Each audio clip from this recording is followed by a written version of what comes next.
Meus irmãos, bom dia, que a paz do nosso Senhor e Salvador Jesus Cristo seja com cada um de vocês. Hoje é manhã de domingo, dia 6 de julho de 2025, e eu passo por aqui para poder compartilhar mais uma palavra de Deus com o seu coração.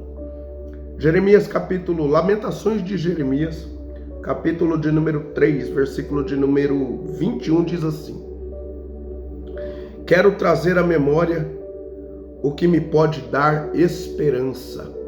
Quero trazer à memória o que me pode dar esperança. Aleluia, glórias a Deus.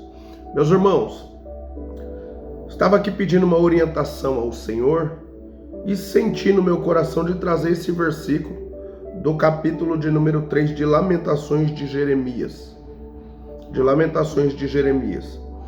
Nesse contexto aqui, a nação de Israel já está no cativeiro babilônico. Foi levada cativa por Nabucodonosor. E Jeremias, ele presenciou tudo isso. Porém, ele mesmo não foi para cativeiro. Posteriormente, ele desceria para o Egito, levado pelos seus conterrâneos ali. Mas nesse contexto aqui, então, ele viu a devastação de Jerusalém. Ele viu os muros da cidade virando ruínas. Ele viu, no ano de 586 a.C., o templo sendo destruído pelo exército caldeu, pelos inimigos babilônicos. Ele viu as cidades sendo devastadas, jovens, adultos, crianças, anciões, pessoas de todas as faixas etárias de idade morrendo cruelmente na mão do exército inimigo de Babilônia. Mas tudo isso Deus já havia falando que aconteceria. Se o povo não se emendasse, se o povo não se colocasse ou propusesse em seus corações o buscar a Deus como deveriam, obviamente Deus iria então permitir com que o inimigo assolasse toda aquela nação. Isso de fato aconteceu. Agora eles foram deportados para a Babilônia, o qual eles ficariam um período de 70 anos, e isso também se cumpriu à risca. Pois bem, dentro desse cenário todo, Jeremias foi um profeta que teve um ministério aproximadamente de 40 anos. E a palavra de Deus diz que por pelo menos 25 anos, Jeremias, desde madrugadinha, antes que o sol ficasse forte, ele já estava anunciando a palavra de Deus para a nação, tanto para grande como para pequenos. Ou seja, Jeremias é considerado o profeta das lágrimas, é um profeta chorão, né? Se a gente pegasse o ministério de Jeremias hoje, poderíamos correr o risco de dizer que, na verdade, ele não foi bem sucedido em seu ministério, quando, na verdade, não é verdade. O que a gente não via através do ministério de Jeremias era muito arrependimento. Porém, ele cumpriu com exímio à risca o ministério que Deus havia ortogado sobre a sua vida, e isso é fato, é incontestável. Meus irmãos, mas o que eu quero frisar dentro desse contexto, do versículo 21, quero trazer à memória o que me pode dar esperança, é que o que Jeremias via era caos, era a cidade em ruínas, e era agora a nação de Israel sendo levada cativa em Babilônia. Quem sabe nesse momento, então, Jeremias ele entrou naquele, como que eu poderia falar? Para ele citar esse versículo 21, ele entrou naquela, como que eu poderia usar uma palavra que é assertiva dentro desse contexto? Jeremias era como se tudo aquilo que ele acreditasse em relação à nação caísse por terra. Em relação às promessas de Deus para aquela nação caísse por terra. Porque agora, ao contrário do que quem prega, no caso, espera o arrependimento das pessoas, ao contrário de coisas boas, ele agora viu o inimigo entrar na cidade, devastar, acabar com tudo e levar ainda a nação de Israel para o cativeiro. Então imagina o estado de alma e de mente que ficou Jeremias em relação a isso. Então eu creio que ele entrou naquele colapso ele mesmo, de alma. Eu acredito que, na verdade, nesse contexto aqui, ele entrou naquela situação de que é difícil acreditar que alguma coisa boa ainda possa acontecer. E eu acredito que quando ele ficou mentalizando essas coisas, ele entendeu que cada palavra que Deus já havia liberado sobre a sua vida, tanto sobre a nação como para ele, há de se cumprir, há de ser concretizada. Assim como ele profetizou também, que se o povo não se emendasse, certamente o inimigo iria devastar a cidade, a nação. E isso aconteceu. Então Jeremias, eu acredito que quando a tristeza, o luto, o coração dele já estava enlutado, mas quando a tristeza e quem sabe até mesmo a incredulidade quis bater na porta do coração dele, ou quem sabe as dúvidas em relação àquilo que Deus falou que aconteceria, quis entrar no coração dele, o que ele fez? Quero trazer a memória, no meio de um cenário de caos, quero trazer a memória o que me pode dar esperança. Ou seja, porque para trás o que ele estava vivenciando era ruína. Então agora ele fala, eu quero trazer à memória aquilo que me pode dar esperança. Esperança do quê? De seguir adiante. Esperança do quê? De acreditar que a nação vai ser restaurada. E esperança do quê? De que aquilo que Deus prometeu para minha vida há de se cumprir.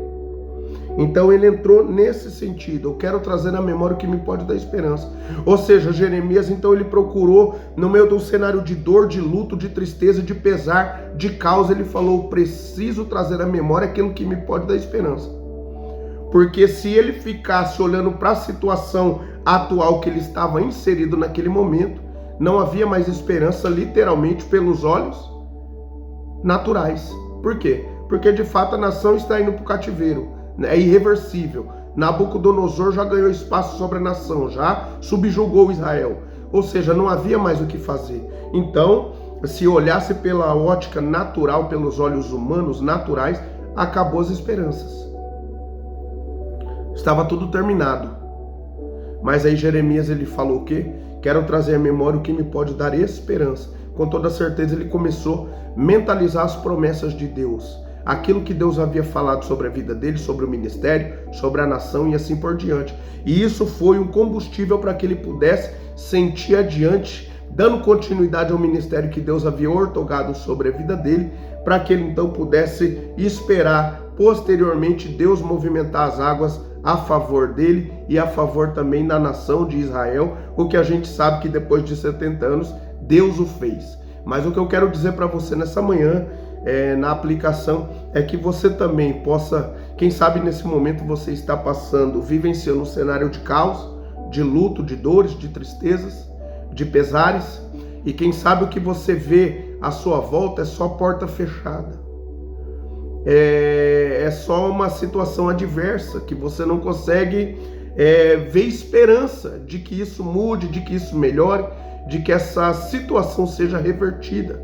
Mas faça igual Jeremias fez, traga à memória aquilo que pode te dar esperança, traz à memória tudo aquilo que Deus já falou a seu respeito. Ah, pastor, mas Deus não falou nada para mim. Então traga à memória o que a palavra de Deus diz em relação à sua vida, você que é um chamado e uma chamada por Deus. Traga à memória coisas boas diante da presença do Senhor. E no momento oportuno Deus reverte essa situação e o nome dele vai ser glorificado. Obviamente o povo aqui foi para o cativeiro por conta da desobediência. Quem sabe também é o teu caso aqui. Quem sabe esse cenário que você está inserido é porque você não ouviu Deus, se afastou de Deus, se desviou, foi para um outro caminho, escolheu andar conforme o teu querer. Quer dizer, e agora você está passando por uma situação difícil, mas não tem problema também não. Traga à memória aquilo que Deus já falou a seu respeito. E no momento oportuno, ele vai reverter a tua situação. Ele vai reverter a tua situação. Então o negócio aqui é mentalizar coisas boas no meio de um cenário que está dizendo tudo ao contrário. É você não olhar para as circunstâncias atuais que estão desfavoráveis a você e olhar para o que a Bíblia fala, para aquilo que Deus já falou a você, para as promessas que um dia Ele já liberou sobre a sua vida. Ponto. Se firma nelas, se apega a elas e vença esses dias maus que a Bíblia fala que vem sobre mim, sobre a minha vida e sobre a sua vida. Então se apega com Deus, pense, mentaliza coisas boas, entenda que prova, luta e dificuldade elas vêm e passam, entende? Elas vêm e passam, que é fase passa. E continue firmado naquilo que a palavra de Deus diz, naquilo que Deus um dia falou para você, e receba a força de Deus para você nessa manhã também, para que você continue acreditando que tudo aquilo que Deus projetou para a sua vida há de ser concretizado para a glória do seu santo nome. Amém? Então faça como Jeremias, traga na memória aquilo que pode dar esperança, traga na memória aquilo que Deus já falou a seu respeito, traga na memória as palavras que um dia Ele já liberou sobre a sua vida, sobre a sua família, sobre o seu ministério. Se apega a elas e para de olhar para a situação atual com os olhos naturais, mas contemple a vitória de Deus sobre a sua vida com os olhos da fé, em nome do Senhor Jesus. E seja perseverante, não desista, porque Deus está trabalhando para a glória do seu santo nome. Vamos orar? Senhor, nosso Deus e nosso Pai, é em nome do seu amado e poderoso Filho, o Senhor Jesus, que eu venho interceder nessa manhã de domingo pela vida do teu filho e da tua filha que chegou até esse vídeo. Eu peço que as tuas boas mãos permaneçam estendidas sobre essas vidas, aonde está a tristeza, a angústia, a solidão, o desespero, o medo, Senhor. Que o Senhor tire, meu Pai, e converta em alegria, em paz, em conforto, em esperança de dias melhores, meu Pai, diante da sua santa e poderosa presença. Permaneça conosco no decorrer desse dia, meu Pai, e que o seu nome sobre as nossas vidas venha a ser glorificado. Assim eu oro nesta hora e desde já eu te agradeço por tudo. Em nome do Senhor Jesus, amém. Louvado seja Deus. Meus irmãos, que Deus abençoe a vida de cada um de vocês. Amanhã, se Deus permitir, eu volto por aqui para poder compartilhar mais uma palavra de Deus com o seu coração. Fiquem todos com Deus, a paz do Senhor Jesus.